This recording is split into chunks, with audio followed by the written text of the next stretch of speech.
السلام عليكم ورحمة الله وبركاته. الحمد لله والصلاة والسلام على أشرف رسول الله وعلى آله وأصحابه الفائزين رضي الله أما بعد. وعن لقيط بن عامر رضي الله عنه أنه أتى النبي صلى الله عليه وسلم فقال: إن أبي شيخ كبير لا يستطيع الحج ولا العمرة ولا الضعنة. قال: حج عن أبيك واعتمر. رواه أبو داود.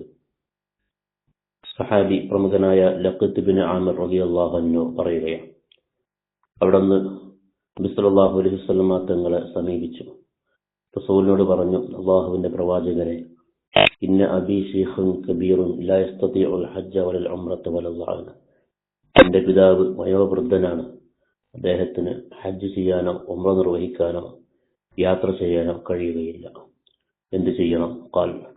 അപ്പോൾ നബി സല്ലല്ലാഹു അലൈഹി വസല്ലമ തങ്ങൾ പറഞ്ഞു: ഹജ്ജ അൻ അബീക വഅതമിർ. നിന്റെ പിതാവിനെ തൊട്ട് നീ ഹജ്ജ് നിർവഹിക്കുക, നീ ഉംറയും നിർവഹിക്കുക.